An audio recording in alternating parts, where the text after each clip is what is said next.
Gentlemen,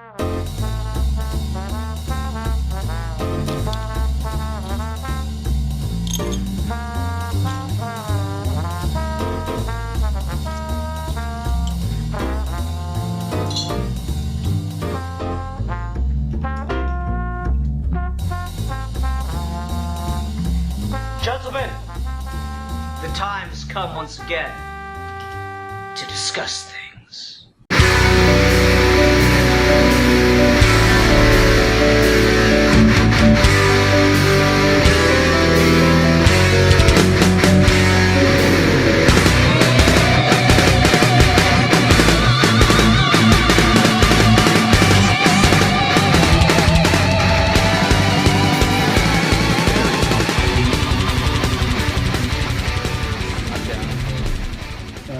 Hi everyone, welcome to another episode of Geeky Gentlemen. I am Sid Part 2, joining me today is... Hey, what's up? I'm that Matt kid. And I'm the Geek for Fun. Oh, the Geek for only Fun, not one. a Geek for Fun. Yeah, that's fun. Yeah. Nah, I mean, I think that tracks. Most geeks are geeks for, like, gatekeeping Or to get like, bitches. Yeah, to the geek...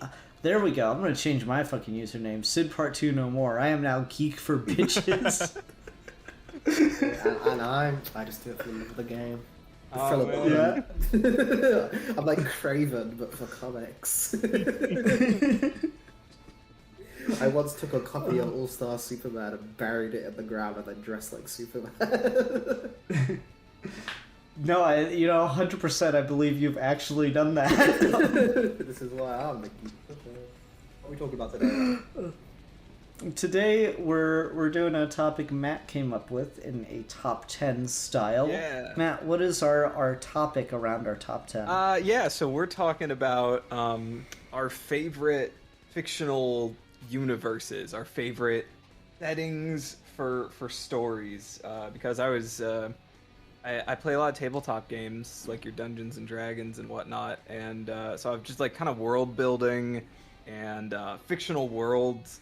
What makes for a compelling fictional world, or what people find compelling about different fictional locations and stuff. So I thought it'd be fun to kind of rattle off what our favorite fictional universes are, even if we don't necessarily love every story set in that universe.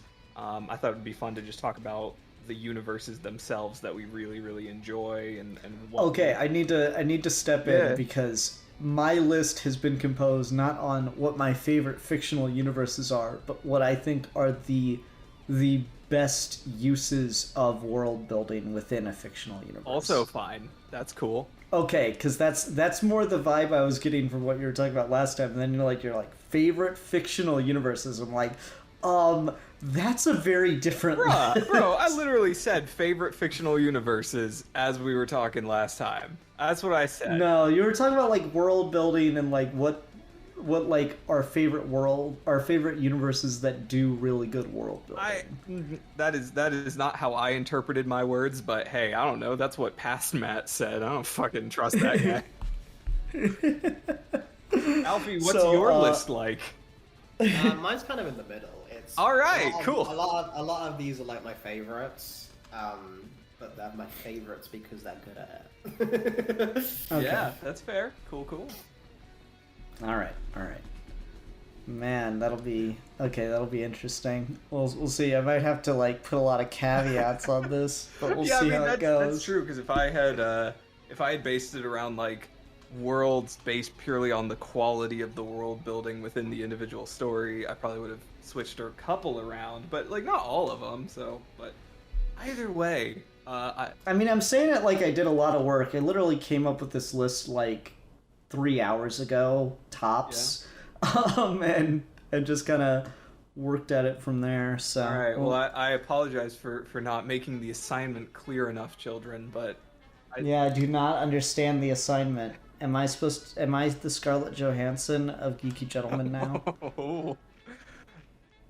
So anyway, we usually do like we each get 3 and then an honorable mention. Do you do like 3, 2, honorable mention, and then 1, or do you start with the honorable mention? We start with the honorable mention, Okay. Because that's like collectively that's the one that exists. I actually went ahead and made like a full list of like 11 just in case I guess I had to do this on my own. But you never know. Fully prepared.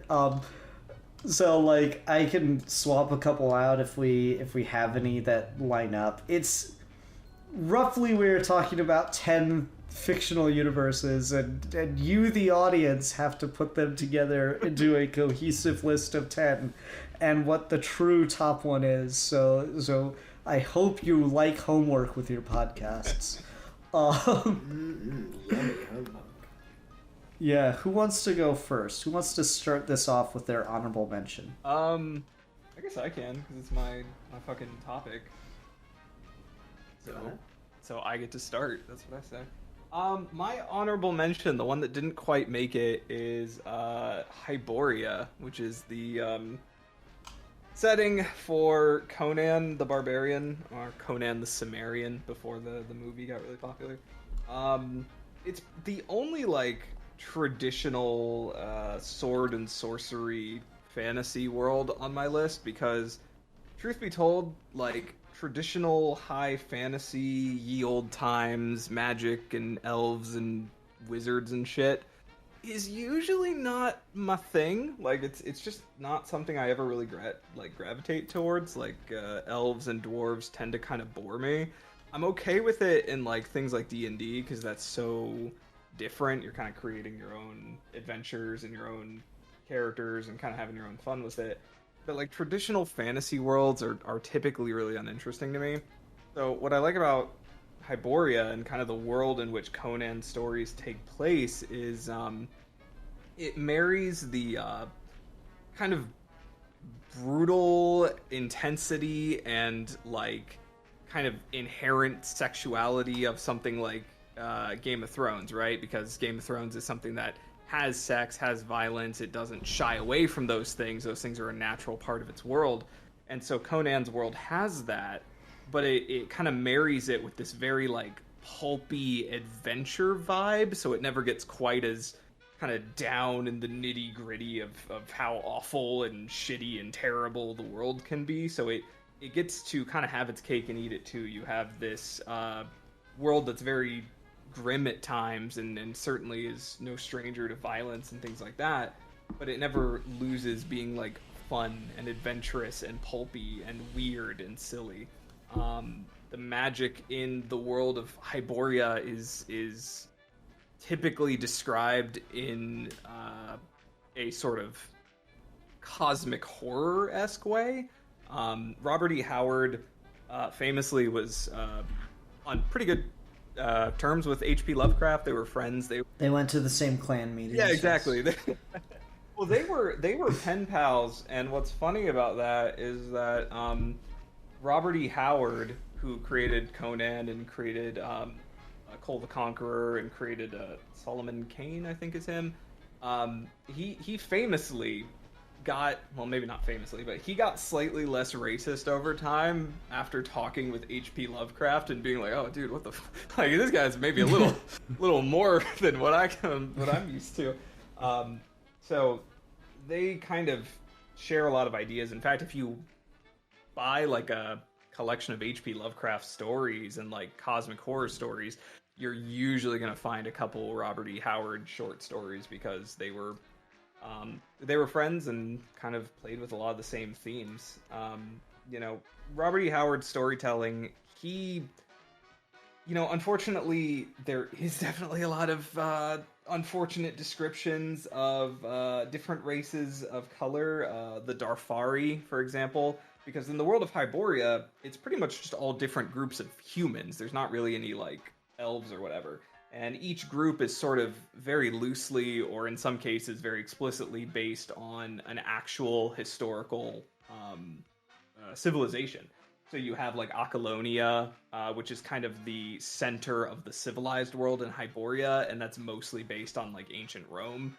And then you have Vanaheim, which is very much just Nords. And you have Darfar, which is vaguely African, and that's where you get a lot of kind of unfortunate things. But I mean, that is just part of something coming out, in like the 30s when these were being written. But regardless of all that, Conan's world was extremely influential. I mean, Robert E. Howard pretty much created the idea of like kind of sword and sorcery pulp adventures with Conan. And despite some very unfortunate racial descriptions, a lot of Robert E. Howard's original short stories really hold up very, very well. And what's surprising on revisiting them is how unfortunately backwards they are with a lot of racial things, but how surprisingly, at least at the time, progressive they are in terms of femininity and female characters. A lot of when people think about Conan's supporting cast, it's pretty much all women that come to mind. You think of like Belit, you think of these other like female characters that he interacts with. Obviously Red Sonja, but she kind of came along a little bit later, so that's something else. So it's kind of a mixed bag going back to those short stories, but I've never really been gripped by a traditional medieval fantasy world in the way that I have with the world of Conan. I don't know if you guys have seen many of the Conan movies or anything, but that's really all I got on my honorable mention. I just really like Hyboria, and I love the world of Conan. Cool. Yeah. Cool. I don't know if have you guys seen them? I'm not. I think I've seen like clips of one or two of them. I don't think I've ever like watched a Conan movie all the way through. The closest I've gotten to like really diving into Conan was the like brief bit of Savage Avengers I read, because like I knew of him, and I liked him in that, and then what was the name of the series on Adult Swim that was kind of like a send up of Conan? It was like pretty short lived, but it was just the most like intensely brutal and like blatantly sexual thing ever, but it was also just like hilariously like over the top brutal and like over the top sexy. And the main character was just like could not give a single fuck about anything ever, and it was kind of, God, I can't remember the name of the series to save my life though. Not the one that was like serious by the guy who did Samurai Jack. It was something else. Oh. Yeah. Gotcha. But yeah, I don't have a ton of experience with Conan. Cool. Alfie, do you have any experience with him before I rattle off some recommendations and we move to the next person? Absolutely zilch. Zero. Nada. All right, cool. Korgoth the Barbarian on Adult Swim. So it even had like the same subtitle. Oh, nice. It's just very blatantly like a Conan parody, and that one's kind of always stuck in my head. Cool. Yeah, I mean Conan's his like influence on popular culture is pretty fucking hard to just like. I mean, Tim Seeley, I think it is, has a comic out right now. I think it's Tim Seeley. I'm gonna look real stupid if it's not, called Barbaric. That's like pretty good, and that is just straight up riffing on Conan. That's all I really got because it's just my honorable mention. But if you're interested in Conan, watch Conan the Barbarian with Arnold Schwarzenegger. It's not accurate to the lore really at all, but Arnold Schwarzenegger really captures the mix of mirth and crippling depression that Conan tends to go through, because he goes through periods of either being very happy and excitable or just wondering what the point of his entire fucking life is. Jason Aaron's Conan book is really good. They did for Marvel a couple years ago. Is good. Original short stories are great. Tower of the Elephant is particularly good. Queen of the Black Coast is really good. Phoenix on the Sword is the first one, and it's pretty good as well. That's all I got. It's my honorable mention, but I love Conan, and I'm glad I got to talk about it for a few minutes. Nice. All right, so for my honorable mention, I feel so fucking basic because like Matt just mentions this in his honorable mention, so maybe this makes it the true honorable mention for those playing the Geeky Gentleman top 10 list game at home. And that's Game of Thrones, Song of Ice and Fire. It's like I mainly know it through the series. I fell in love with that world and stuff because of the television series. I was really impressed by just the the level of craft and skill of like the actors and the way it was shot and handled. I was always really impressed by. And it's just such like a really like it is a shockingly realistic and human world, which is the thing I found the most impressive about it. Like the fact that like because dragons are dead and have been dead for like over 100 years by the start of that series, you have like people in the beginning of that series debating if magic ever actually existed. And that's just like such a like fundamentally interesting human element that like just and there's just so many details and interesting things about that world. It's like the fact that like everything else that would be the high fantasy, like the people riding dragons and the warlocks and just all the craziness, all the nutso things, that all happened like over 100 years ago, and now everything's boring, but it's about to get real fucking interesting again real fucking fast. Is just such a good like lore and like world building thing that like level of is it myth or is it truth and stuff like that is I really found interesting. And of course like Game of Thrones is like infamous even for just how detailed some of the like history and family relationships are and like how the royal hierarchy and how the government functions and yada yada. All of that's just really interesting. It's just a really fascinating and well fleshed out world to me, and I always really appreciated that whenever I watched it because it was just there's just so much meat to sink your teeth into, you know? It like for better or worse, the interesting thing about soap operas is like their ongoing drama and like all the twists and turns and like following the billion plot threads at once that are so convoluted, but they all keep intertwining. That shit, but in Game of Thrones, the way that it does that with like histories and character dynamics and like loyalty between houses and treaties and all that shit, just the fucking politics nerd in me is like, oh yes, put it in my fucking veins. So I really like that aspect of it, and even though most people don't care for how the series ended, I still even quite liked a lot of the developments and the way that things just kept undercutting what you expected it to be in order to be more, again, just fundamentally human in the most flawed and fascinating ways. I really appreciated that. Yeah. Fucking love Game of Thrones. Like the first 4 seasons slap, and are still some of the most well acted seasons of television I've ever fucking seen. So yeah, that's I don't think I really have a ton to say on it beyond that because I mean there's like been podcasts talking about every single fucking episode of Game of Thrones and like season recaps and mid-season recaps and shit, and I'm just like, I think everything that needs to be said about Game of Thrones has been said, but I do like it, so there.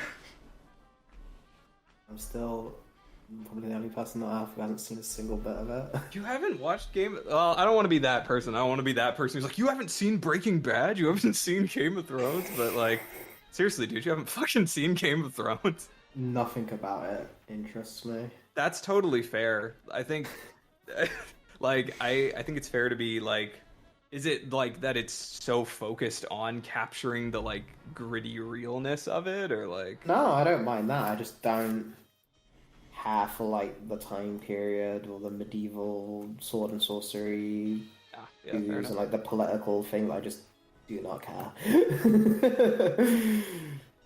All right, Mr. The Geek for Fun. What's your honorable mention then? Let's see what you got. My honorable mention is something I'm doing because I don't actually like this thing. So that's why it's honorable mention, not on the actual list. But I feel like I'd be just lying if I didn't say it probably has an argument for being one of the most well-crafted fictional worlds of all time, even if I don't like it. I just have to kind of put some respect on its name, and that's One Piece. Oh, okay, yeah. One Piece, I think, from a single author in a weekly format, is unmatched in the sheer degree of development for characters and locations and world and mythology. So the basic formula of One Piece is Luffy and his gang of pirates are searching for this treasure, and on the way they will stop at an island, and that island will have a villain, and there'll be a plot, and they'll stop the villain, and they'll get back on the ship, and they'll go to the next island. It's a very oversimplification, but that's its a version of Dragon Ball's new bad guy turns up, they fight kind of thing. That's the basic formula. But in that formula, every single time they go to a new island, the whole cast gets new clothes that represent the culture of that island. The island itself is based on a real world or made-up culture and has a large cast of new characters with their own beliefs and traditions and experiences. The villains have many long backstories, and the side characters have many long backstories and lore and secret developments that lead into future chapters you don't realize until you go back and reread that this cave painting on the wall is actually foreshadowing the new transformation of the main character, and in new languages and crazy amounts of fucking detail. And that's just one island. One Piece is over 1,000 chapters at this point, and it's still ongoing. They've been to a lot of fucking islands. And there's, outside of that, they've got a world government. You know how Goku has Vegeta as his rival, and previously he had Piccolo and Tien and stuff. Luffy gets introduced as part of a generation of, I think it's 9 supernovas who are all these are the kids that are going to change the world. So all 9 of these are his rivals. And then he gets set, and they've got their own fucking crews, which are at least 5 individual people. And then there's the fucking prior generation before Luffy that had their own adventures and their own crew. And then the government, and it's too much. It's to a point where I legitimately think it hurts the pacing and the enjoyment of it. But for a lot of One Piece fans, that's their biggest draw to it. It's just the world is so well crafted and so fleshed out that it feels unlike anything else in documentation. Especially, this is a weekly fucking manga. The amount of prep and planning to get this shit to be as coherent as it is over such a long period of time of continuous publishing is just, I don't like the art style, I don't like a lot of the characters, and I don't think it's well paced. But you've got the world building thing in One Piece. I can't take that away from you. You really did pull your fucking dick out for that one, Ichiro Oda. Yeah, I had a friend back in high school who because that was when I was really into Naruto and all that stuff, and he fucking swore by One Piece. That was his shit, man. And I've only seen probably a dozen or so episodes, and kind of like you, the general art style and just the vibe of it kind of put me off. But yeah, I'm very impressed by how long that show has been going, or how long that manga has been going, and how many people fucking sing its praises regularly. Anime's over 1,000 episodes now as well. Jesus fucking Christ. That's too much. I just can't believe that the anime has filler. I'm legitimately shocked by that. Oh, it has a lot. It's one of the most notorious amounts of filler in any show. I don't know. I when there's that much content, I just can't believe it. It's shocking to me. It's also one of those things where they started pretty close to when the manga came out. Fair point. And okay. It's just that they're both so long. If they had more of a head start, then yeah, we wouldn't be in this situation. It's crazy. I don't know. Like, I guess I'm just kind of like you, Alfie, where I'm like, yeah, I have nothing to say about it. One Piece has literally never interested me, and I only have like, I think. Okay, here's my hot take on One Piece. You ready? I don't like it because now when I search Zoro for things, I get the green hair guy as opposed to Zoro. So, fuck him and that franchise by extension. Yeah, this is like Ian's the man. Fuck One Piece. It's garbage. And again, I hate that because Matt, you were like a Naruto. I was in the fucking trenches, man. I was in the wars back when they were both ongoing. Like I was a forum fucking warrior, man. I would attack people. The sins I've committed, the slurs I've fucking yelled at the top. These fucking One Piece fans, these fucking Bleach fans, man. It was a war. You was like, is the playground fucking argument of all playground arguments? The blood was shed. So to be able to then me, the One Piece hater, saying the world building's kind of fucking unmatched. You have to just put your hat up to it. Fair enough. For sure. All right, Matt. Let's go ahead and go on. We're roughly half an hour into the episode. We've just finished the honorable mentions. So, what's your number 3, sir? Oh shit. Okay. Number 3. No one besides me will probably have anything to say about this one, so I'll try to make this quick. This one, unfortunately, really has nothing to do with storytelling because it is nothing but world, and that's because it is the setting of a tabletop RPG. But it is my favorite setting to a tabletop RPG, and that is the World of Darkness, which is about as edgy as it sounds. The World of Darkness is a shared setting for several tabletop role-playing games, the most famous of which is, of course, Vampire the Masquerade, and then you have Werewolf the Apocalypse, and you have several that people don't care about, like fucking Mage the Ascension, like who cares? I love the World of Darkness. I was introduced to it not by the tabletop role-playing game, but by Vampire the Masquerade Bloodlines, which is a PC Western like RPG, and it's really fucking good. It's a classic example of an immersive sim RPG in the same style as something like System Shock 2 or the original Deus Ex. And the world of Vampire the Masquerade Bloodlines and just the World of Darkness in general is one of my favorites in all of gaming, in all of fiction. It places this big emphasis on sort of the humanity lost when someone becomes a vampire, and sort of the struggle between retaining your humanity and kind of falling for the call of the beast within to who wants to feed and eat the humans. One of the things I like about it is that it takes like kind of every different part of vampire lore and mythology and manages to kind of weave it together very seamlessly.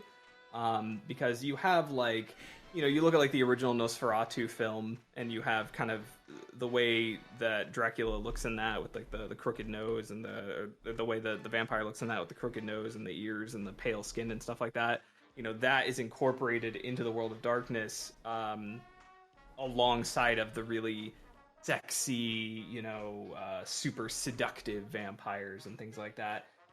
It started back in like 1991, and what's really interesting to me about World of Darkness, I think one of the like really interesting footnotes, it is a very large reason for the pop culture idea of a large-scale feud between werewolves and vampires. That you can trace back to World of Darkness pretty much. The World of Darkness kind of posits that vampires are these secretive things that are controlling society from different levels of status in the world. You might have a CEO who's secretly a vampire or something like that. And werewolves have this very, funnily enough, the best comparison I can make is Twilight. Because werewolves in the World of Darkness do have, they're not like explicitly Native American, but they do have a lot of that influence in them. They tend to travel in tribes, and they have a very like deep connection to nature and things like that. And they see vampires as an affront to nature. It's a whole thing. And then you have like the Camarilla, who is overseeing kind of the Masquerade, which is the agreed upon way of behaving so humanity doesn't find out about vampires. If you've ever seen the Underworld movies, the folks who published World of Darkness took Underworld to court when that movie came out because they felt that Underworld was more or less stealing ideas from them, some of which I think are fairly, very clearly lifted from World of Darkness, but a lot of which are coincidental. I actually think Twilight is a bigger World of Darkness ripoff in a lot of ways. Like, Twilight took a lot of the ideas from World of Darkness, like the Volturi in Twilight are basically the Camarilla, or even the Incarnu, which is like the super Camarilla. Which I know I'm just throwing out. I know I'm just throwing out a bunch of jargon, and I apologize for that. I just really love super Camarilla. Yeah, well, because you have the Camarilla who just kind of, they operate like each city has like a prince who sort of oversees vampire activity in that city, at least if it's a big enough city. But then there's the Incarnu, which are like really elderly vampires who kind of oversee the Camarilla, and that's where you have like your Dracula. He's part of the Incarnu, or supposedly. And there's like so fucking much, because like the way that they handle vampire mythology is they trace it back to Cain and Abel. They view Cain as the original vampire because he was cursed with vampirism after killing Abel. And then Cain had like 13 children, and then those children had children, and then those children all had these different vampire clans. So like when you are playing in the game and you pick like a clan that you want to belong to, and that sort of determines sort of the physical attributes you have as a vampire and things like that, those clans are all being traced back to Cain and Abel. And there's this idea of a generational struggle, because as you get farther away from Cain, as you get to like second, third, fourth, all the way down to like 13th generation vampires, which is typically what we're dealing with in the World of Darkness, you know, vampire powers have started to wane because they're so far removed, and vampire society views that as a coming of Gehenna, the end times for vampires. But there are people who think that that's all bullshit, and they think that the point is it's a very detailed and elaborate world, and that's without even getting into the aesthetics of the world, which is mostly based on this idea of goth punk. Is like they hammer that in so hard in the original source books, is that the world is gothic punk. It is a bunch of fucking you know, people dressed in shitty punk clothes with wild hair, but they all live in this like Gotham City-esque kind of universe where everything is gothic and decaying and falling apart. And I don't know, I just love it. I don't think anyone here besides me has played Vampire the Masquerade, Bloodlines, or the tabletop RPG, so won't spend too much more time on it.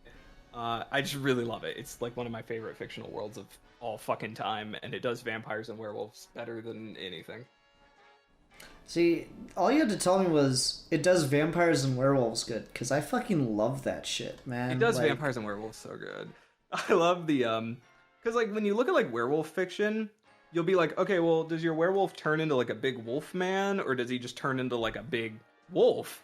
And World of Darkness's answer to that is yes, werewolves have 5 forms. And all of them, they can turn into a big giant wolf man, they can turn into a regular wolf, they can turn into something in between. And the different clans of werewolves are so fascinating, in the way that they view not only vampires but other creatures of the night, because pretty much everything creatures of the night, yeah, pretty much everything under the sun exists in World of Darkness.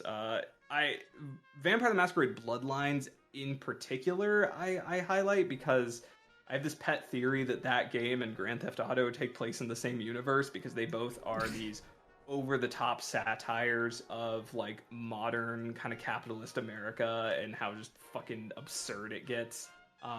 They like, when you look at something like GTA 5 and then something like Vampire the Masquerade Bloodlines, and looking at the approach that both of them take to the absurdity of their worlds, it's kind of the same vibe. That's all I got. It's really cool. If you're into tabletop role-playing games, Vampire the Masquerade is definitely worth checking out. No, I'm not, so boo. All right. Well, I'll go ahead and go on to my number 3. which I think I'm probably the only one here who's into, but we'll see. Ratchet and Clank. Oh, hell yeah. The world of Ratchet and Clank is just like some of the best shit. Because when I was putting my list together, I'm like, I really like Jak and Daxter, and like I got really invested in that world. But it's like part of what kind of made my list is like, how interesting would it be to live in this world? Not like necessarily good, just interesting day to day. And Ratchet and Clank made it up there because it's just like, you can just like fucking buy like crazy shit. Like you can buy a gun that just turns people into sheep, and that would be a really interesting place to live. Where like that's just a natural. Oh yeah, Phil's not coming into work today. What happened? Oh, someone turned him into a sheep. You know, like fucking. That's just fundamentally fascinating. And so that's kind of what like drew me into Ratchet and Clank. It's also just this really hilarious like send up of consumerism and capitalist like tendencies, and just like a fundamental lack of responsibility on the part of capitalists that just cracked me up too. There's like all kinds of great pop culture references and stuff in Ratchet and Clank that just always get me. Courtney Gears instead of Britney Spears is still the funniest fucking thing in the world to me. And there's the fucking villain Dr. Nefarious, who's kind of like got the big dome head that you'd expect to see a brain in, but it's just a bunch of like gears and clockwork, and he wants to convert all life into robots and exterminate all organic life. And he's got Courtney Gears as his like in to help brainwash the universe, and she does a pop song about exterminating all organic life in the galaxy, and I'm like, yes, this is just a really fucking fascinating world. And you got Ratchet, who's just like this fucking little furry dude, and he's like good at fixing stuff, and he's got a little robot buddy that he wears like a backpack, and it's cute and it's interesting. It's just got the right level of humor to it and shit. I fucking love the Ratchet and Clank universe. I liked the movie that came out a couple years back. I played all the original games. I played a couple of the PS3 games, and then kind of lost interest because it lost some of its bite. Mm-hmm. Like even just the fucking names. Like, so the first Ratchet and Clank game is just called Ratchet and Clank, but the two sequels have like a very tongue-in-cheek title scheme, where the first one is called Going Commando, and the second sequel is Up Your Arsenal. And then I found out that like each of the PS3 games had an alternate title that if they just called them that, they would have been better games for it. So there's one where it's like Ratchet and Clank All for One, where it's like 4-player, and it's really like intended to be a big multiplayer game, and the original title was going to be Ratchet and Clank Multiple Organisms, and I'm just like, damn it, you bastards. This is what happens when cowards run things. And so that one disappointed me, but I still really love the world and the franchise, and it's just super fun and fascinating, and just fucking like gadgets and galore and stuff, and I just so good. And the fact that like robots are talking head TV personalities, and there's just, you know, gladiatorial combat broadcast across intergalactic cable and shit. I'm here for everything with it. It's just so ridiculous and so much fun. Great sense of humor, great fucking world. Love Ratchet and Clank. Yeah, for sure. I love the Ratchet and Clank games. I've really only played the original trilogy because I have like the HD trilogy on the PS3 or whatever, but I fucking love those. Really like all those like classic like PS2 era games, like your Ratchet and Clanks and your Sly Coopers and your Jak and Daxters. They all like just build up really fun and cool worlds. But Ratchet and Clank is super fucking fun, and like consistently cleverly written too. Yeah, it's just good shit, man. Like always tons of good jokes, tons of great stuff. I love those games. I've not seen the movie. Well, for me, is yet another video game franchise. And this one isn't higher, because although I'm kind of going off Ian's metric of, is this be an interesting world to live in? I think everyone universally, if you say this franchise name, is like, oh yes, please, I want to live in this franchise. But I can't put it any higher, because a lot of the world building isn't done by the people themselves. It's clearly accidental. And that is Pokemon. Yeah. The world of Pokemon is the best concept ever made by humanity. I think we're all in agreement with that, right? Digimon's better. Digimon. Okay, well, you know, Ian. Digital monsters. Well, Digimon are the champions. Okay, well, you know what's the very best that ever was? By that much. Right? Not Ash Ketchum, because he is somehow still 10 years old. That's the thing, right? This is the thing we talk about Pokemon. Because a lot of the best shit isn't in the anime or in the fucking main plot of the games. The best shit in Pokemon world building is when you just walk into a town and chat with random NPC number 5, and they give you this heartfelt story of oh, I was ill, but then my Pokemon knew I was ill and nestled with me, and now I feel better, and now we've gone on an adventure together. It's oh, this has made my day reading this. It's just random fucking character number 5. It's just the idea of a universe which is so content and peaceful that it is a tradition for 10-year-old children to leave their home and journey the world because they know, oh, I'll be fine. That is just such a... It's a utopia, but they never...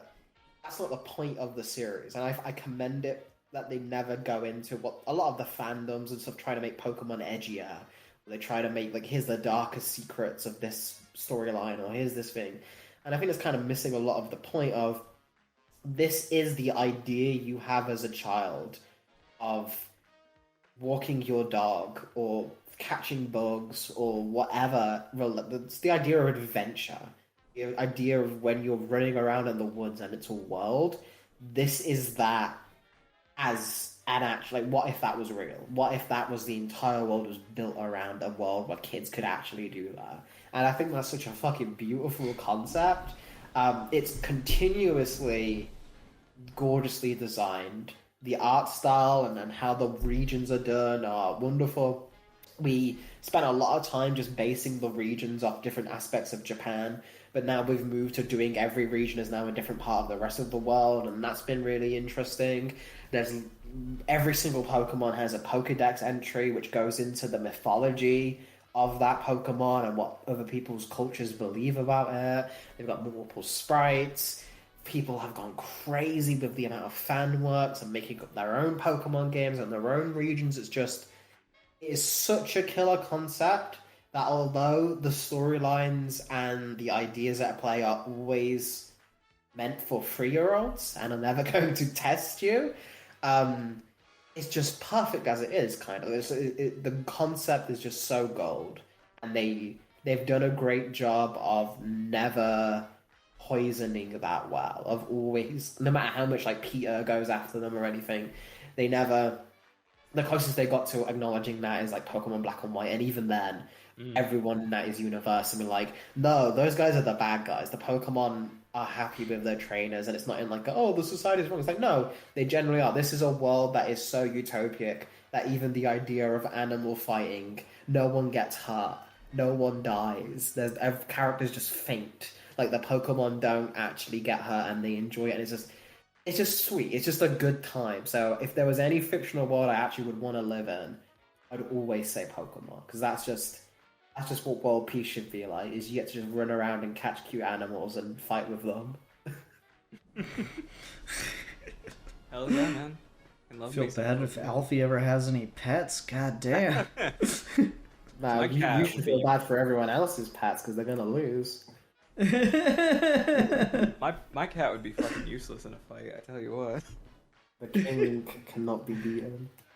Okay, what's your favorite Pokemon? Pachirisu and Garchomp. Oh damn. Okay. Cool. What's yours? Am I basic if I pick a starter? No. Okay, because I really like Feraligatr. Feraligator's great. I love it. Feraligator's my shit. Totodile's probably my favorite starter. I like Tyranitar because I'm a power hoe, and I like Sylveon because fairy types are still broken. Oh, well, there you go. You had me until you said a fucking fairy type. Alright, you want to step up? You want to step your fucking dragon type against a fairy type and see how that fucking goes for you? Dude, I've beat entire fucking fairy type teams. I've got the meta, man. I know how to do it. The challenge excites me. I like Charmander. Again, Charmander's cool. Who else do I like? Hunter and what does Hunter evolve into? Gengar. Yeah, that's it. I like them. I like that Ekans is just snake spelled backward. Yeah, that's pretty good. What else? Aerodactyl permanently changed the way I thought of pterodactyl. There was a number of years where I couldn't say the word pterodactyl because Aerodactyl permanently changed it in my vocabulary. That's so fucking cool. Yeah. Those are my Pokemon memories. I also fucking love Ludicolo, and I lost my shit when he was in Detective Pikachu. Like, literally lost my shit when he showed up. I was so happy, because I just love all of Gen 3. Gen 3 is, like, peak Pokemon. Okay. Well, are we good to move on and go to Matt's number 2? Mm-hmm. Okay, my number 2 will maybe be on someone's list, so if so, feel free to jump in. But my number 2 is Star Wars. Where did I put Star Wars on my list? I think I actually moved it off my tops. Fair enough. Yes, Star Wars ended up at my number 6. Oof.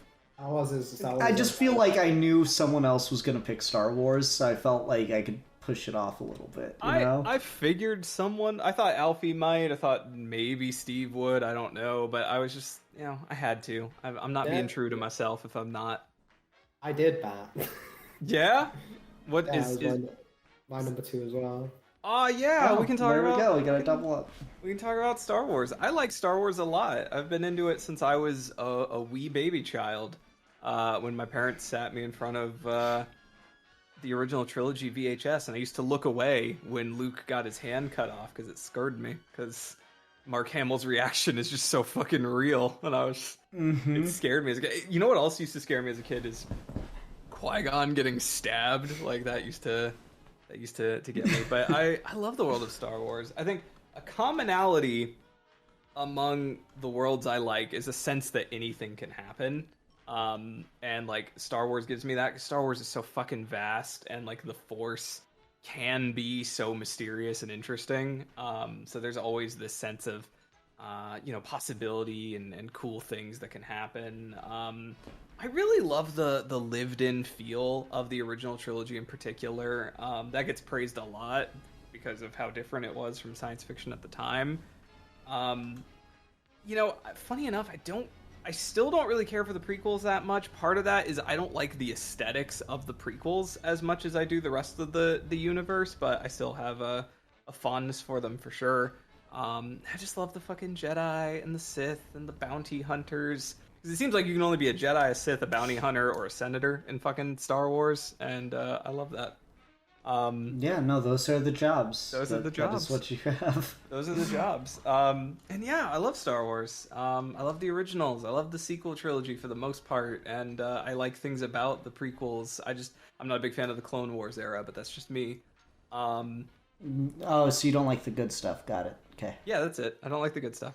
Yeah. Uh-huh. I don't know what it is. Like, as soon as they start talking about clones and, like, battalions and the different types of clone, like, that's, like, a big portion of the fandom is, like, oh, man, here's all the cool different, like, armor sets for all the clone legions and all this, and I'm just like, man, I could not care, like, any less physically. I don't give a fuck about any of it. Like, because weirdly, man, is this a good time to be talking about how I'm watching the Bad Batch and fucking Omega, the girl clone with her like just the most New Zealand fucking accent in the world is the most adorable.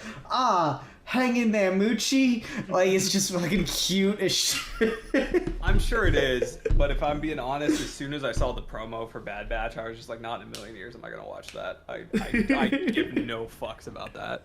But like, yeah, I love Star Wars a lot. I actually really liked, as much as I think a lot of the old EU is kind of trash, I really liked the aesthetic of those like the new Jedi Order book covers and stuff like that, like the kind of shared art style between a bunch of those novels, like that created like a really fucking cool aesthetic that I loved as a kid because I read a lot of those. I just like Star Wars, man. Alfie, talk about Star Wars. Yeah, I fucking love Star Wars too, and unlike Matt, I don't have an era where I'm like, oh, I don't like this one as much as I'm continuously the only person on this show who just likes Star Wars and there's no caveat. There's always a caveat with me in Star Wars, Alfie. I'm sorry. I just like it. Yeah, it just makes me happy. I like. Yeah. I mean, I like it all except for fucking 2D Clone Wars. I think 2D Clone Wars is straight garbage. But I like that too. Like again, y'all with your fucking caveat. Y'all with your butts. Just get on my level. Just say it's fucking Star Wars, man. It's great. So like, that's my thing. No, bullshit. You don't have any caveats. Bullshit. You're a fucking liar. Apologize to the audience for lying to their faces now. What's my caveat, Ian? Rebels. I like Rebels. No, you fucking trashed on Rebels so hard when you were here, don't you? Don't you fucking try to deny it now that I have you on record? The Ahsoka stuff and stuff is good, yeah. It's not the era. The era of the Empire doesn't bore me. I like that era. You fucking trashed on Rebels. You're like, Ezra Miller, more like Middles, and I was like, There you go. You said it. Ezra Bridger. Ezra Miller. That show would be a lot more entertaining if it was fucking Ezra Miller as the protagonist Jedi, tempted by the dark side. That'd be a fucking show right there. But my thing with Star Wars, I think, is like the magic trick it did. It all comes from A New Hope. And how A New Hope is, first off, like, New Hope, out the fucking gate. Millennium Falcon, Chewbacca, Luke Skywalker, Obi-Wan Kenobi, the fucking Jedi, the Force, the Death Star, the Empire, the Rebel Alliance, the Forest Moon of Endor, Tatooine, Mos Eisley, Lightspeed, all this fucking shit in the first movie. TIE Fighters, X-Wings, every single fucking, like, a franchise would be built around this one concept. It's so good. Fucking Star Wars walks in with his big swinging dick. It's just like, here's all of them at once and go. And the reason why I think that's part of its magic trick is because there's all of it there. Not one single thing becomes the thing. Whereas other universes, other franchises, you know what the thing is. You know who the character is. Luke Skywalker in later films is clearly the main character, but the really smart thing about A New Hope is he's not really the main character of A New Hope. Not in the same way. He's certainly our audience surrogate character, but we don't even really start with his point of view. That originally was meant to be how it started in the original edit, and there's like scenes of Luke watching the Empire battle. But it's such a good idea to cut that and start from C-3PO and R2-D2, and then we meet Luke just as we meet any other character. And that what tells the audience is, oh, we can meet these heroes and they've got their own histories and adventures that we can go off and follow their journeys. Like, Luke is not the central figure which the mythos is formed around. He's just the character we choose to focus on who has importance for this story.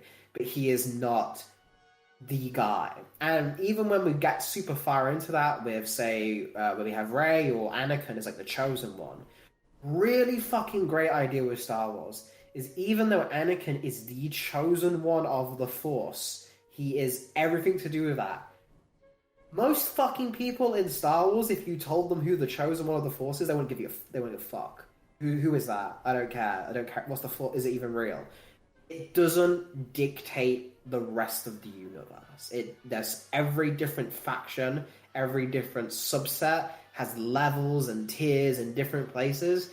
And that's the things that lots of other franchises with lots of other forms of world building don't manage to nail. That you can always kind of boil it down to still, but it all exploits from this one single point. Star Wars does not begin and end with the Jedi. They're very important in it, and they're very factors, but a lot of the parts of the universe, you can go in different directions with bounty hunters and smugglers and just random civilians and politicians and such. And that is just so fucking well done, and it's completely accidental, but I think it's why Star Wars, among many other franchises, kind of went to the top so quick and kind of changed how people view that. And even though people try to do their own Luke Skywalkers, I don't think they realize what made Luke work. I'll use the example of like Harry Potter. Harry is still very much tied to magic, and the wizarding world is what makes that world tick. There's no other factions like, say, your Han Solos in Harry Potter, which are just a completely different side of the Harry Potter universe. There's no crime syndicate that's got nothing to do with magic, you know? Whereas in Star Wars, Luke has a very big importance, but he is not the importance. And that offers you up to make any single story you're writing go in any single part of the universe. And I think that's why the expanded universe was so big, why the novels were so big. There's just a freedom there with those. And it's why it's kind of a shame that Star Wars is kind of orbiting around Luke more now than it ever has. And making him so important to a lot of the spin-off content that's coming out recently. Because we didn't used to center any one character like that. We never used to center Anakin or Darth Vader or Rey or anything like that. We just knew they were important historical figures in the galaxy, but the galaxy moves on without them, you know? And I hope that doesn't get lost as we continue to keep going, because really the only character you can make an actual argument for having the universe revolved around him is fucking Palpatine, and he's the devil, so he's allowed to have that happen. Maybe. I don't know. So I like a lot of what's been done with Star Wars since the Disney purchase. Like, with the exception of Rise of Skywalker, I don't think I've actively disliked any of it. There's stuff that doesn't quite hit for me or doesn't quite work as well, but like generally I've enjoyed it. And so it is just a really fascinating, interesting world. Like, Star Wars is one of those things where, like, I just love how much of it there is, you know? Like that's something I just really gravitate toward with things, that the fact that you can just, like, go down a rabbit hole and just keep finding out more and more things and, like, stumble onto just another thing, and this ties in with this thing if you really want it to, and yada, yada, yada. And just the expansiveness of Star Wars is something I always really appreciate.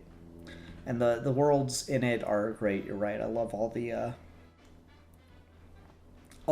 way that the societies and the planets all function, and, you know, just slightly different ways, you know, like Naboo's got different rules, and Naboo's got, like, that interesting thing of having two sentient, completely different species on it, and, like, how they interact with each other is fascinating. And fucking Clone Wars does a great job of just, like, imagining military strategy when you're invading whole-ass planets. Like, that, there's just this one sequence of episodes in Clone Wars with, I think it's General Trench as the villain, the big spider guy. And they've got to, like, get through a blockade in space, manage to do a landing on the planet, and then take over from the Separatists on the ground in, like, a traditional ground war. And it's just a really fucking fascinating idea of, like, yeah, exactly how the fuck would that work? When you always see, like, the big space battles, but, like, yeah, but, like, what are they fighting for? Like, what's the end goal in that? And it was just really interesting to see something like really do a dive of like, no, this is how a war would be fought. This would be like the logistics of a war. And again, the other thing Clone Wars did really interesting is just like they had to do special equipment and armors and stuff for like different environments. So like the clones have like wet gear for the siege of Mon Calamari and shit. Just fucking fascinating. Like when unlike that just nerd niche, you can like really get in and everything's got like an explanation, and there's like it ultimately it doesn't matter. It happened because the story needed it to, but it's cool that everything can get an explanation. I fucking love shit like that. Yeah, I definitely agree with both of you about the expansiveness of the world, because like I might say that I dislike kind of the Clone Wars era, but that doesn't mean I don't find things to love in it. Because like with me with Star Wars, like I don't really care about the part of Star Wars that really focuses in on the actual war. Like that stuff I don't really care about as much, which is why a lot of Clone Wars just kind of I glaze over. But then you'll have episodes about Ventress, or you'll have episodes about Maul and what he's doing, and you'll have like the fucking Mortis arc, or you'll be dealing with like the underworld stuff, which I really love. And so like there's always something. Like there's always something to love in Star Wars, even if like there are sections of it that just don't grab your attention as much. There's always something, and it's always really cool. So yeah. Glad we finally found something we can all talk about that we enjoy. Yeah, in this video. Fucking Star Wars is great, man. Yeah. Like, we we did an episode talking about New Hope, and I just fucking I could probably talk Star Wars all day, but we probably shouldn't do that. We're quite a ways into this podcast. So I'm gonna go ahead and transition to my number 2, which is probably the one I'm gonna get the most flack for, but fuck it, we ain't here to make friends. We're here to do podcasts. I'm also here to chew bubblegum and kick ass, and I'm all out of bubblegum. So my number 2 is Harry Potter. Okay. And I can physically hear Alfie rolling his eyes across the pond, because he's going to have to talk about Harry Potter with me now and listen to me talk about Harry Potter. And I'm like, you know what? Fucking deal with it. So Harry Potter as a franchise is like kind of, fundamentally flawed, and the shit that's like come out behind the scenes is all like, terrible. But there is just something to the simplicity of the universe that's like got that kind of beauty to it, and for lack of a better word, magic. And I think there is good reason for why it took off with kids as hard as it did. And I think that's the thing that's like missed in conversations about it a lot of the time, is the fact that it is meant for children.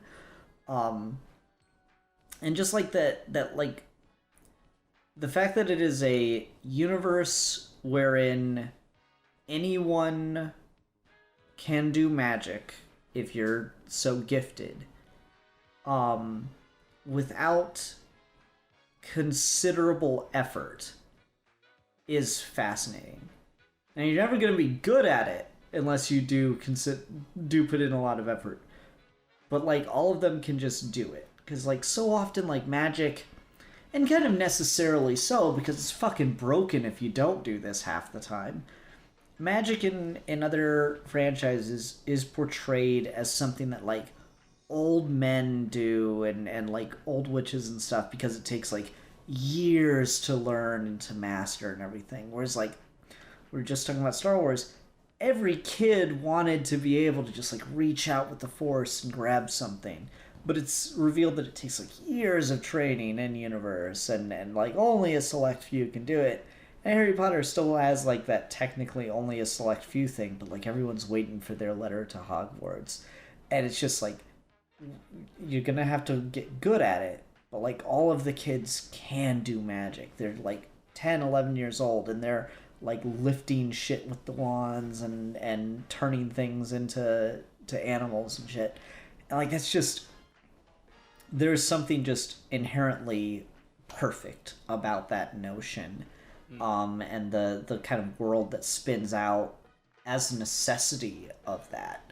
The fact that like magic is so commonplace in that world is really, really cool and really, really fun, and just it is just like captures a sense of childlike wonder that I think is quite beautiful.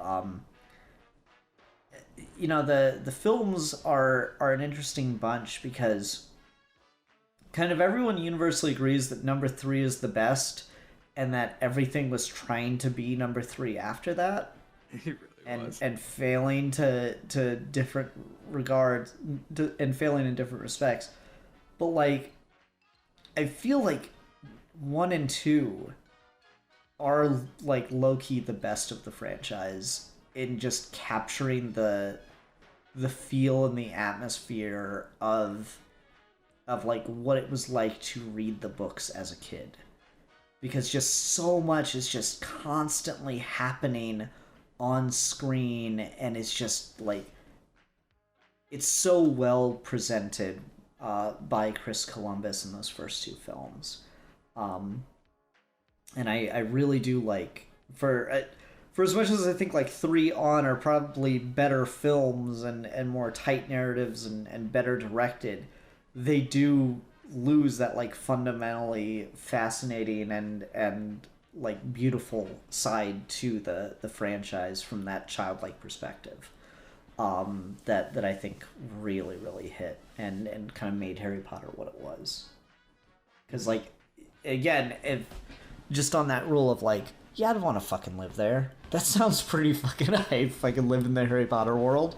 I guess, like, provided I'm a magic user and not a muggle, but, it's just, like, it just seems like a fucking cool place to be. A little concerned about all the racism, certainly. Like, the details, the grown-upness of it, when that stuff starts coming in, it starts getting a little yikes, but the world itself, that childlike wonder is just fascinating. Yeah, I mean that's when it just comes to J.K. Rowling having a very poor understanding of racism herself and how to address those things in her stories. But I mean, there's a fucking reason if you go on fanfiction.net, every goddamn fanfiction writer has a fucking Harry Potter AU for whatever characters they're writing, because it's such a fucking beloved world. While it probably would not make it onto my top 10 or my top 5, I'm definitely kind of right there with you. I think there is something so inherently cool about like wanting to be a kid and go to magic school and fucking learn about potions and spells and shit. And like it seems like every book and every movie we're learning some sort of kind of weird and whimsical thing about it. Some shit's really cool, like when they introduce the carriages that drive themselves, that like pull themselves, and then you get to book 3. 4. Is it 4 or 5? I forget. Whichever. It'd be 5 because he saw Sirius die. He saw Cedric die in 4. Yeah. Oh, right, Cedric, right, because Sirius does it. You're right.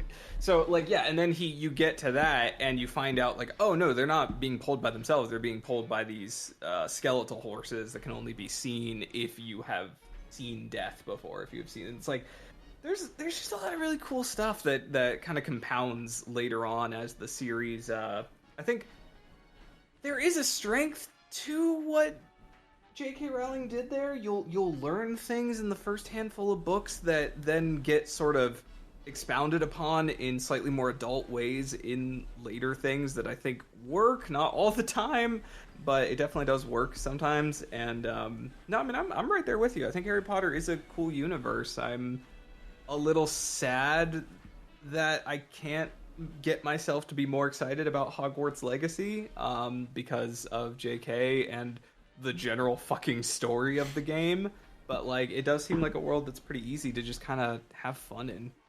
Mm-hmm.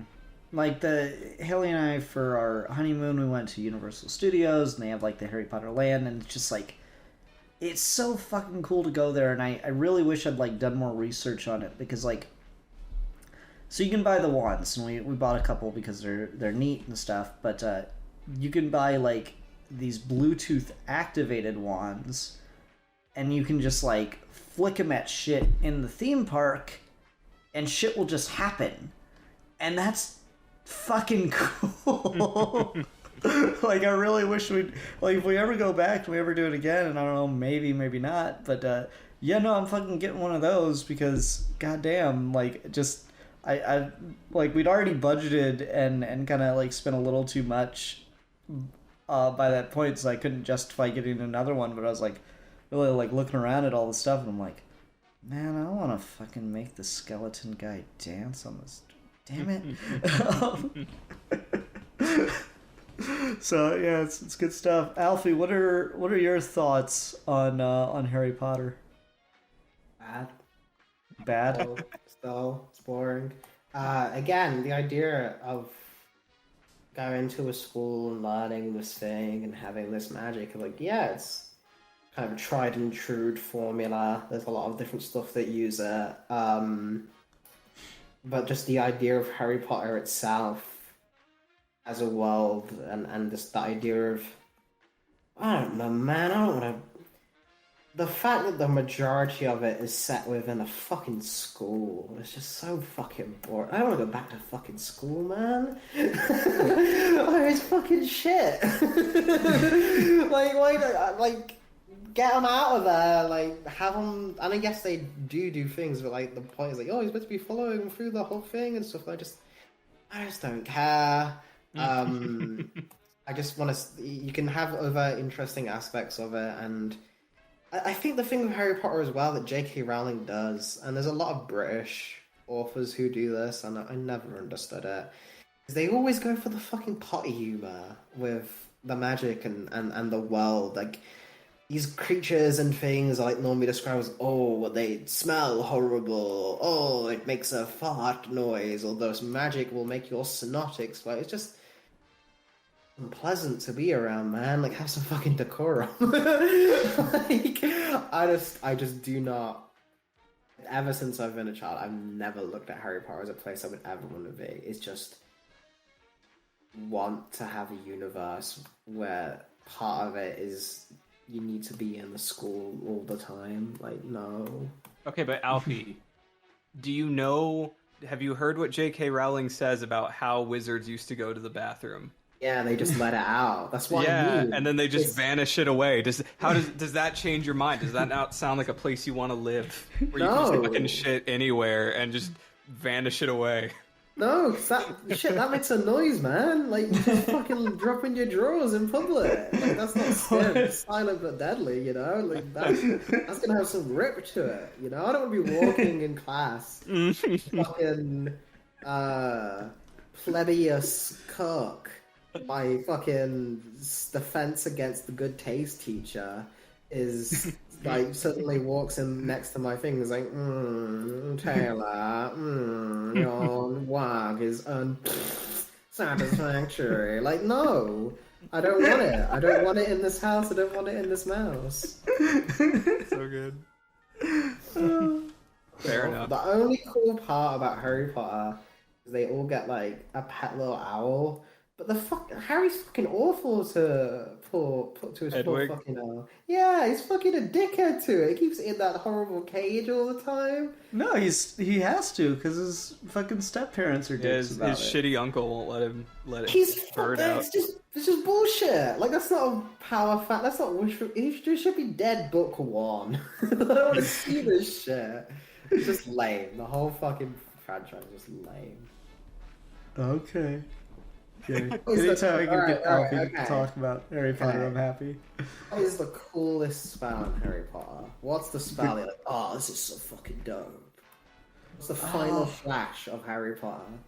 I don't know if this is like the coolest, but it's just like one of those things where I'm like, well, fuck. That's the one he uses on Malfoy that just like makes all of his body just start opening up in cuts. Oh, fucking like, Sectum Sempra, yeah. Yeah, like that shit's just best. like, oh fuck, That's like just that is it's brutal as shit. That's like shotgunning razor blades at someone. It's some shit, man. It's pretty cool. Yeah, I like that one quite a bit. Some of the other ones, like I don't know, the idea behind the Imperious, or not Imperious, the Crucio curse is kind of interesting, and that it's just like it's meant to torture someone because it just makes your body feel pain, not just in like a ow, but like literally like every nerve of your body is in excruciating pain all at once, and that's just like fuck. Like for as much as I like that, I'm sitting here like, oh, the childlike wonder and the beauty of what she captures in those early parts, like. There is something to like when it took that fucking turn, it got pretty goddamn dark and like kind of like fucking Harry should have done the emo hair or something to really signify it, because like when it fucking takes a turn, it takes a goddamn turn. Shit gets pretty brutal by the end of those books. Fucking book 2 has like a message written on the walls in blood. Like they're like, yeah, no, this shit's gonna get dark. It will happen. Yeah. But yeah, the fucking that one's pretty good. I'm trying to think of like some of the other, like, because Harry Potter's just got like fucking weird curses sometimes that are just like, or not even curses, just like spells that like you wouldn't even think are like possible, and it's just like pure imagination, and that's kind of the cool part about it. Fucking Fred and George have a pretty good fucking dynamic in that regard, because they just like book 6 or 7, they open up a joke shop that just sells like pranks and shit like that, and it's so fucking funny just going around reading all, like seeing all the inventions they've created with magic. So like these 2 kids who are introduced in book 1 as like the fucking class clowns, and they're not really taken all that seriously, and then they just fucking like kick themselves out of school, go out in a big epic prank on the new principal who's also a Nazi, and embarrass the shit out of her, and then they're like, fuck it, bitch, we opened in a joke shop, let's go. It's good shit. There's some good shit in there. Is any of that epic enough for you, Alfie? No. Alright, fine. There's a spell that blows up all realities. Did they ever use it? No. Can't wait till okay. They use it, and then they turn on a time turner and reverse it. So okay, well if they did that would be kind of cool. But I know no, they don't. I'm making exactly. it up. I'm just... Exactly. You just made up a better fucking moment. I guess it is kind of telling that one of the most like built up and important spells in the franchise is like, it's like used for one thing. Like Specto Patronum is just used for Dementors, and that's it. And yet it's like a fucking iconic spell of the franchise, and yet it's really not useful like at all. It's useful outside of that, dude. When you fucking like, I think it was the 3rd Harry Potter movie game that came out, and it's like, oh yeah, you can like customize your moves of which spell you get, and like you can have quick access to them and stuff. I was like, yeah, fucking let's go.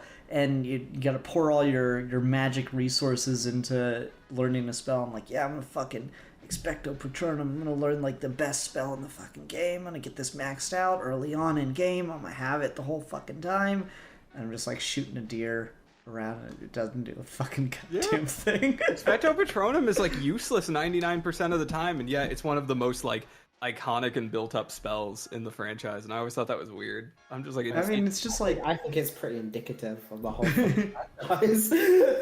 No, it does 2 things. It dispels Dementors, and you can use it to carry messages to other wizards, but no one ever fucking uses it for that. So yeah. Yeah. You know what's not situational? The fucking Kamehameha, bro. You whip that thing out any time and you win. That's what I'm saying, man. Just give me one. Just give me something. I'm not asking for much, man. Fair enough. All right. Well, fine. I'm done sitting here trying to defend the anti-trans franchise now. So yeah, probably for the best. All right. So Alfie, are we at your number 2? Or no, your number 2 is Star Wars, right? Yeah, you'll get my number 1. Uh, should we do that? Does that break thing? Alfie, did you have a second honorable mention you'd like to bring up since we already talked about Star Wars? I'll just fucking say a cool one, not necessarily because of the world. I just like the idea behind the power set is JoJo. I think the idea of everyone getting stands and stands literally being anything to hyper-specific fucking... that TikTok meme of the fucking guy who's like, I trade a crow to fucking car whenever fresh bread is there, so I'll always know when fresh bread is there. Like, that's the level of fucking... And yet somehow it will be like a legitimate threat with how it's written in the exact perfect situation. I just love that shit. That's just shit so fucking fun. The fact that there's a naming scheme behind the stands and that they can... they're all named after bands and music references, I think is always fun because it gives you a limit, but it doesn't limit creativity. It just, okay, this is, I'll follow these rules so it feels legitimate. I always like that with opening the works for fan stuff, because then it doesn't mean you can just throw anything on the wall and make it work, but you can use your creativity, but you have to think of like how you can make it fit the naming scheme and rules of the universe. But outside of that, do whatever the fuck you want. That's cool. JoJo doesn't really have that much of like a defined mythology or world. There's part 4 is really good about giving the town a really sense of place. Like every store and every like side character in part 4 is very fleshed out. That's really the only part like that. The rest of them don't really follow that mold. Except of like the main characters and stuff being fleshed out and the villains having a little bit to them. So I'll throw as an honorable mention just because I think just in terms of creativity of power set, it's pretty fucking good. Okay. All right. So I guess we move back over to that Matt kid for your number 1. Yeah.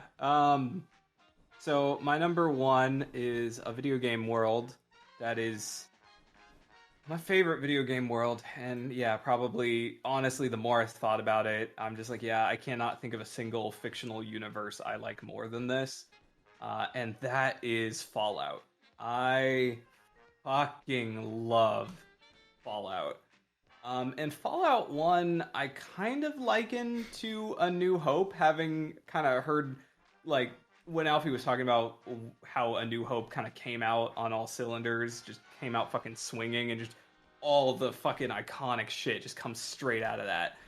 That's what Fallout is like. Like, you get, like, Interplay sits down and they want to make a sequel to Wasteland, which is a video game from the late 80s, and they can't get the rights to it, which is, it's another like post-apocalyptic game.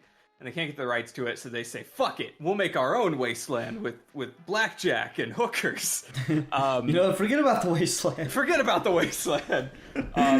So yeah, then they come out with Fallout in 1997, and it's just immediately the best fucking thing. Like, every iconic piece of imagery from Fallout, not every, but like the big ones, the Brotherhood, the Vaults, the Vault Boys, your Pip-Boy, the Enclave, super mutants, ghouls, the retro-futurism, the inherent and extremely on-the-nose criticism of capitalism and American exceptionalism, the blatant mockery of McCarthyism and Red Scare politics.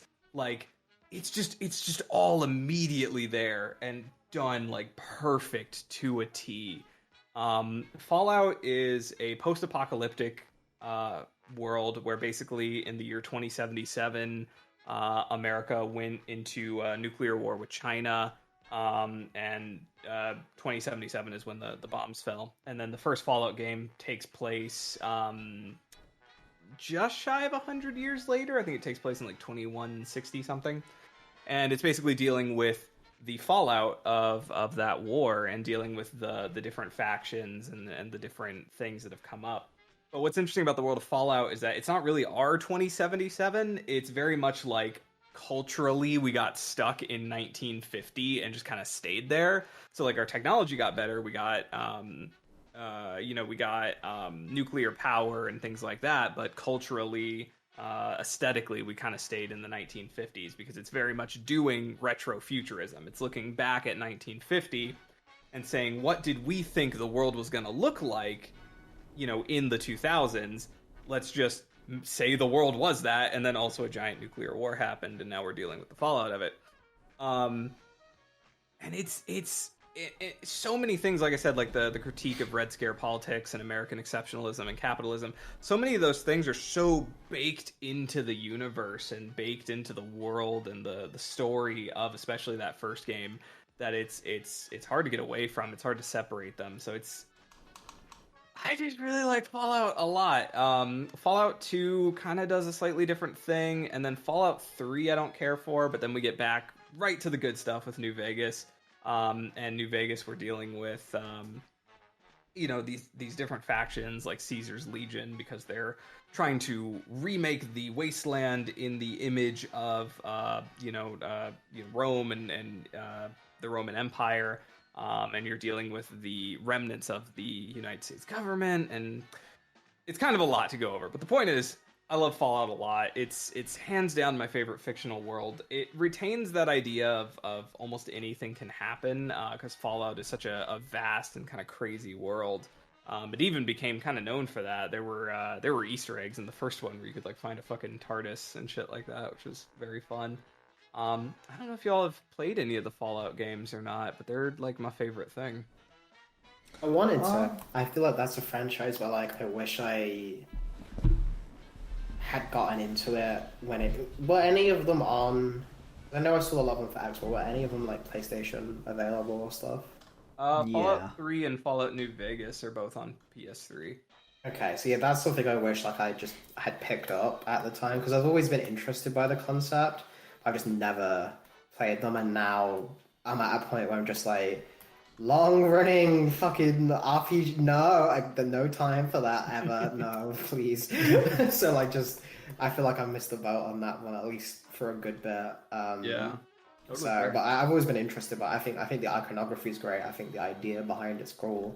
And I think it's got a nice balance between tone of, like you said, being very critical and very dystopian while still being fun and still having like goofy elements to it. I've always think the Fallout's been a pretty neat franchise from what I've seen of it. Yeah, Fallout walks this really cool line where there is a bleakness to the setting. Like, shit's bad for a lot of people. But there's this like tinge of black comedy throughout it. The destruction of humanity is seen as both a tragedy and a comedy kind of at the same time in a lot of ways. And there's just there's really just kind of a lot to dig into. At this point, I always recommend, like, if anyone's interested in the franchise, just start with New Vegas, because Fallout 1 is phenomenal, but it can be very hard to go back to because it's a 1997 isometric, old school RPG. But Fallout New Vegas is one of the best games ever made. Certainly one of the best RPGs ever made. And I can't sing its praises enough. So yeah, it's a fantastic franchise. I'm surprised there's not more spin-offs of it, because like there are Dark Souls comics, and yet there are not like Fallout comics, which I'm not necessarily saying I need those. I'm just surprised by that. And I know it's getting like an Amazon-funded TV series, and Jonathan Nolan is involved in it, and I don't know if that's going to be good or not, but I'm certainly curious about it. But yeah, Fallout's great, and it's got some of the best iconography in all of gaming. I think the comparisons to A New Hope are honestly apt. Like, I think Fallout's iconography is some of the top tier iconography in like the entire world of video games. So that's all I got. I love this franchise. I played Fallout 3 for all of about 10 minutes, and then I was like, oh, it's one of these shooter games. Okay, no thanks. Bye. Yeah, Fallout 3 is divisive, because I don't think Fallout 3 is that good, but it's not bad either. That was my introduction to the franchise, and that's been like a lot of people's introduction to the franchise. But if you then that was the one that like had the really popular like trailer where they used like the Ink Spot song, and they just like, yeah, it's just I don't know. I was really interested in it and it sounded fun and like kind of funny and shit, and then I started playing it for like I got out of the tunnels and I was like, oh, it's one of these. Okay, no thanks. Yeah. Yeah, I mean the Fallout 3 trailer where it kind of starts on this like kind of monitor thing and then zooms out while it's playing like an old-timey song, and then you realize that the world is destroyed. I mean, that's just straight up stealing from Fallout 1, which is pretty much Fallout 3's entire MO, is just what can we steal from Fallout 1 but do less interesting. But that's beside the point. Yeah, that's all I got. I just really like Fallout. It's like my favorite universe of all time, and I just adore it. Okay. Well, I guess we'll go into my number one. Maybe I can redeem myself in Alfie Taylor's eyes. We'll see if Mr. A Geek for Fun will appreciate me more. So my number one is Jack Kirby's Fourth World. Oh, really? Oh, damn. Yeah, and it's not a matter of like, I really, really love it. This is a matter of the craft and what has been able to be spun out and done with it, and just the sheer like, this is a new thing, is so incredibly fascinating to me. Because like originally he wanted it to be like his version of Asgard and stuff, and like you can still kind of see some of the elements like that are inspired from the Norse myths in there. But the man just goes so fucking hard on like imagining things. And like every issue is just like Jack Kirby would do in one 22-page comic what it would take other writers like fucking novels to establish, you know? Just like fucking crazy concept after crazy concept. The Forever People, Mr. Miracle, the Dark Side, Orion, like the dynamic between Highfather, Darkseid, Orion, and Scott Free is fucking mythic.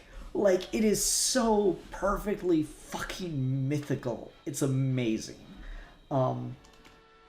Everything that's been done with Darkseid, both good and bad, since Jack Kirby's creation of the character is fascinating. Like, Jack Kirby's the one that like writes Darkseid and has him get like, you know, fucking beat up by some like kids on the street. So it's not that like he really necessarily knew and had like a grand vision for what this world would become, but just like the sheer power and imagination and creativity at work in creating the Fourth World is just fundamentally fascinating to me. Very cool. I've not read much of it, so I can't really comment, but cool. I think I guess I'm just surprised why you'd pick specifically the Fourth World and not DC, the DC universe as a whole. Well, I mean, like, the DC universe is just like it's like a conglomeration of a bunch of different things, and I'm certainly tempted to, but just as far as being like one creative vision that kind of evolved into its own thing over time, and like, I don't know if I'd probably still be a fan, but I don't know if I'd be as much a fan of the DC universe proper if not for the Fourth World stuff. The Fourth World stuff adds so much. It legitimately just, it gives the DC universe the bad guy. Like, for better or worse, Darkseid just being, yeah, he is the most evil in the universe. Like, that's just what Darkseid is. Darkseid is the Skeletor for DC, but like everyone is like fundamentally fascinating. The way that Jack Kirby just like as like a creator, I envy Jack Kirby's imagination because it's not really based on anything. It's just so fundamentally new, and I find that really, really fascinating. The fact that like you talk about how Star Wars came out and like New Hope has like 10 different things that could all be like the center of a franchise, and Jack Kirby basically did the same thing with the Fourth World. It's just got so much, like, he's, new technology, mother boxes, and all the shit that comes with it. It's just fascinating to me. And like, again, I read those comics, and the original Fourth World stuff, like, I find it interesting, but I'm not really super engaged in the comics themselves and the story themselves. But just, like, looking at how it kind of spirals out and what it creates out of it is just really, really interesting to me.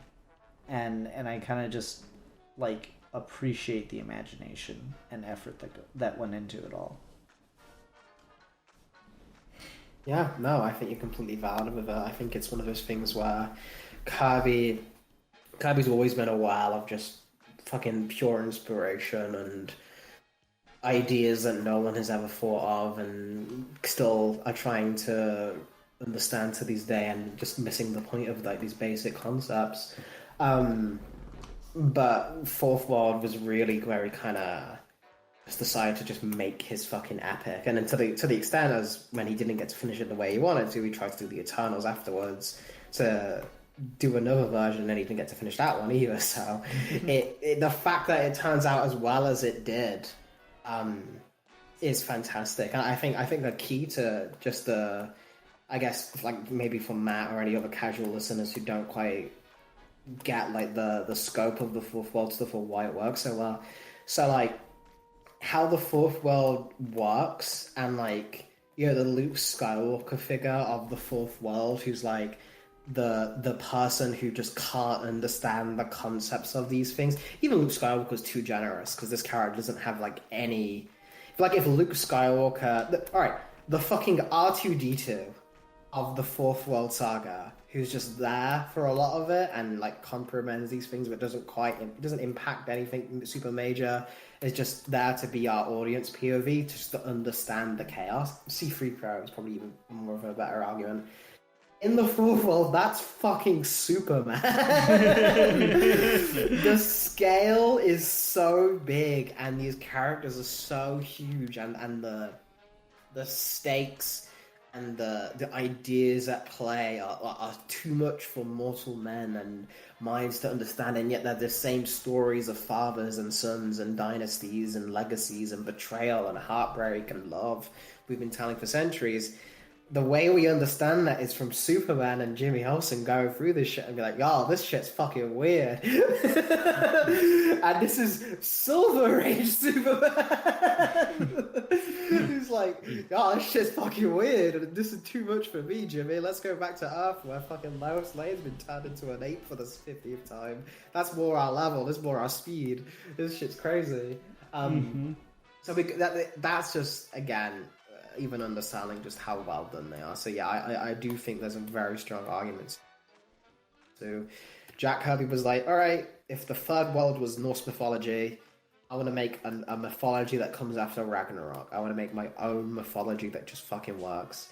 And he did it. I think you can very much make an argument that if people found tales of Darkseid and Orion in, like, ripped up scriptures from, like, the 1500s or earlier, I think you could make an argument for being like, yeah, works believably as a system of belief. These are real gods, and these represent real things that I can imagine people believing. And the fact that he made a narrative out of that and a comic out of that, and he drew it so well, is just incredible.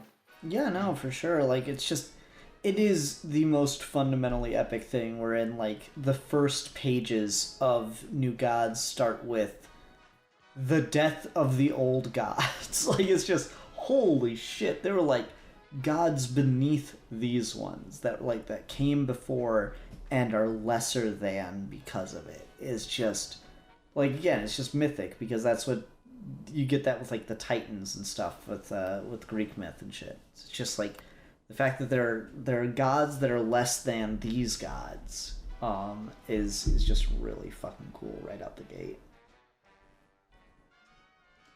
It's great. I love it. It's a great pack. Cool. Matt, so, like, you say you've never read Fourth World, but, like, you obviously have seen your fair share of DC stuff, so you've seen a good chunk of these characters coming up and stuff. I mean, you know, Darkseid, Mr. Miracle, Big Barda, Orion. I mean, they've all shown up. Calabac, you know, they've all shown up in fucking like every DC thing. You know, you get them in the DC animated universe. You get them in like their own animated movies, like the Superman, Batman, Apocalypse. Obviously, Darkseid showing up in Zack Snyder's Justice League. So I mean, like, even for someone like me who is pretty into Batman, but is pretty into Batman and like The Question, and then is kind of casually into the rest of DC. Like even I see them all the goddamn time, and they are something that I've always actually wanted to get more into because I think the New Gods are really fascinating and really cool. Their impact is certainly not small. They're in fucking everything, and Darkseid is such a fucking iconic villain. Mm-hmm. Yeah, I mean, fucking like, again, that idea that like Darkseid on his own and has almost become this is like enough to be the franchise, and to find out that like, oh no, but he's got his own set of heroes and stuff that he's dealing with. You know, like when Darkseid's plans, you know, conflict with Superman, that's because Superman is incidental to Darkseid's plans. And that's just kind of fucking fascinating. Like for better or worse, the Jeff Johns New 52 era stuff, I do really like that it's just, oh no, Darkseid's just conquering planets because he just needs resources for this war, and Earth is just on that list. Is really, really cool. Like, just as a concept thing. I wish he didn't show up to do it himself, but that's whatever. This shit's just good. Yeah. Alright, well, if we're all done with that, Alfie, what's your number one pick? I feel so fucking weird saying it's such a meme that I'm about to say this after we talked about the fucking greatness of Jack Kirby's fucking Fourth World. It was like such a... I think it's good, but just objectively saying it is, I think it's funny. So, following on from Jack Kirby's fucking Fourth World epic is Naruto.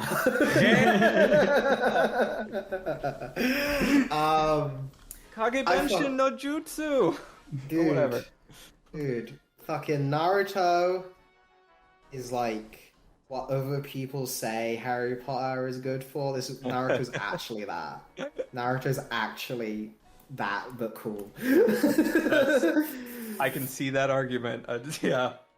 Yeah, is because guess what? They how long they stay in the fucking school for 3 chapters, and then they're out, and then they're going on missions and shit because they fucking graduate. So like, okay, the thing about Naruto and why I'm putting it as my number one favorite is I think it has really good world building, but I don't think it has the best world building out of the things I've said. It falls into the trap that I talked about with Star Wars, where Naruto is the story of Naruto, and all the things related to it do eventually kind of circle back to him in some way, shape, or form. He is our central character. It's not a series where you can do spin-offs, but it's not to the same extent of Star Wars. Everyone's still ninjas and samurais and stuff. Like, there's not a big diversion in that sense. It's not like Pokemon, where inherently the idea of ninjas and stuff is inherently really cool. Yeah, it is. Like, the idea that everyone could use chakra and this magic force and learn things, that's neat, but it's not as core concept engaging as something like Pokemon. It's not as heavily detailed as One Piece, and it's not as fucking off-the-wall crazy as JoJo.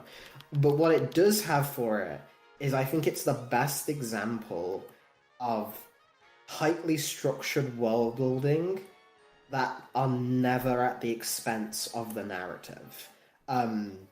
Naruto is fantastic because you can learn about the history of the world while still having a really emotional and powerful story as the through line.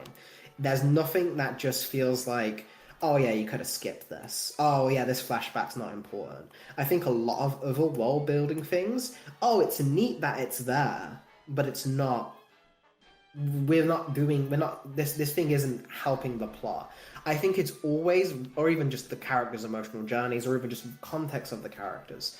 I think it's really impressive whenever a writer can take a detour and then come back, and then that detour has significantly enriched the experience of the main thing you're watching. That's really hard to do well, and I think Naruto's track record of doing that is to the point where a lot of people will say, like, oh, my favorite arc was the detour, like this one over here, this flashback arc, like, and there's multiple different flashback arcs about different characters or the fucking villains, and everyone's like, oh yeah, I love that shit so fucking much, it's so good. This thing set 30 years in the past is like my favorite fucking arc. But it all builds to one central figure. We have this idea about the philosophy of the cycle of hatred and repeating of wars, and how history has continued to repeat itself, and we tell that story by seeing history and seeing it repeat itself. We see the idea of how the people have individuality in a system that encourages suppressing your emotions, and how over time different generations have different responses to it. And now our hero is relevant to that because he wants to challenge that. And rather than it specifically being, oh, well, of course he's going to triumph because we've introduced to this conflict, we spend a lot of time showing like how everyone else has failed at overcoming that through either personal trauma or just circumstance or just bad luck or just giving up. Being able to keep that entertaining and packed with great fight scenes and incredible art and interesting jutsu. And so this is the thing when I was bringing up with the Harry Potter example, right? I'm like, oh, name an interesting spell. I can name, even Matt, it's like, we can name any fucking jutsu that just fucking slaps, and then they come up like the stuff. They're just, everyone's fucking creative after creative after creative, and they've got their own fucking nature transformations and mixed in, but then it never feels like, oh, this one thing was just created for this set of circumstances. It feels very much like, oh yeah, this is a tool this character has that they are able to employ in this situation. Like one of the main characters, Kakashi's like that mental figure. His whole gimmick is he's copied 1,000 jutsu, he's copied 1,000 spells, and he's not particularly like the master of any of them. He's just really fucking good because he's always got an answer to a situation he's in. He's just versatile, and whenever he pulls something out, it's fucking hype, man. It's cool. So like, there's a really cool way with Naruto of it's that balance for me, because I'm not a guy who goes into a series purely for world building. I like it. I think it can be encouraging, but if your only thing that is selling me on it is the world and not the characters in it, I'm not going to be that invested in it. I need to have something. I need an anchor point.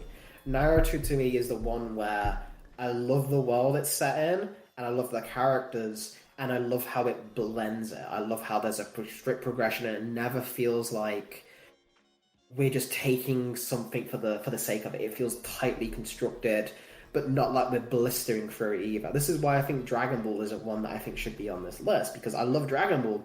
The world is very much made up as it goes along, and there's not a lot of fleshed out to it, and we, especially in the manga, we breeze past locations super fucking fast.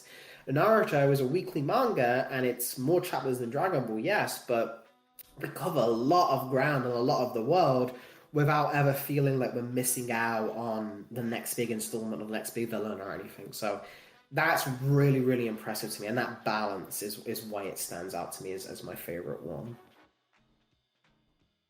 Yeah, that's fair. I fucking, like, even to this day, having kind of, like, I was a big fan of Naruto when I was a kid, and now I'm like, there's a lot of Naruto I haven't seen or read because I just am not as interested in it. But like, even to this day, I think the world of Naruto is like just exceedingly cool, and just very, very fun. So I'm definitely with you on that. I think when you look at like the big shonens that were popular between DBZ, Naruto, Bleach, and One Piece, and all of them, I think the one that still stands out to me is the Havard, or even like classic ones like Yu Yu Hakusho. The one that I always go back to is the one that I'm just like, man, this particular universe or thing about it was cool. It's always fucking Naruto. It's just got something to it. It's just got that. Again, it's got the diversity and the minutia, where you can delve into a specific single example.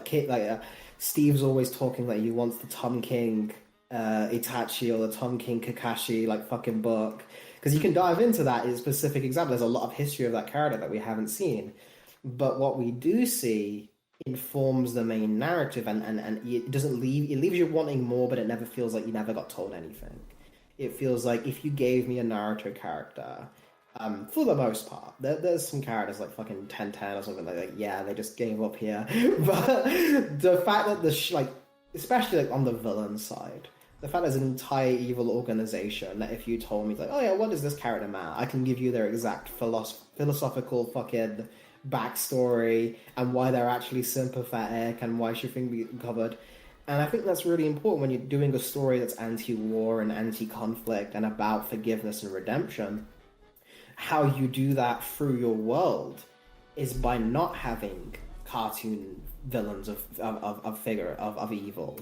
There's really only one character in Naruto who can be described as pure evil, and even she's not human. She's described as an other from the rest of the world. The rest of the characters in Naruto, even though we do horrible things or evil things, there is a through line of this is what put them on this path, or this is the noble goal they're trying to achieve, or this is why they're misguided. And I think having a narrative connection between your world building and the theme of your story is so fucking important, and it's really rare to find anything that is able to keep it that consistent and that strong throughout it. To the same degree, especially if again it went on for 700 chapters. That's a long time to keep that consistent and keep that end goal in mind. Mm-hmm. Can he beat Goku though? Oh no, Goku fucking stars. but you know what? He's could probably redeem villains even faster than Goku, and that's saying something. Nice. All right. Well, I have nothing to fucking say about Naruto. I've literally never watched even an episode of it. A lot of the animes that were coming on fucking Toonami and shit. Right when I was starting to get out of that, I'd watch at least a couple episodes here or there, or watch a little bit of Yu Yu Hakusho or whatever. Naruto, I did not have any interest in right out the fucking gate, and I've just never found it something I want to go back and watch. So unfortunately, nothing to say on that one. I remember talking to Carly about Naruto because she's never really seen it, and she was like, "Well, I thought ninjas are supposed to be stealthy and shit," and I was like, "Well, I mean, in this universe, ninja are kind of just they are stealthy, but they're kind of magic warriors. But there is a group of ninja that are specifically stealthy ninja." And she's like, wait a minute. There are ninjas that are not stealthy, and then there are stealthy ninjas. And so I had to explain the Anbu Black Ops, and I was just like, yeah, basically. I love that. It's so dumb. I love that. There's a statement of intent in your work about ninjas when you put your character in an orange and blue jumpsuit.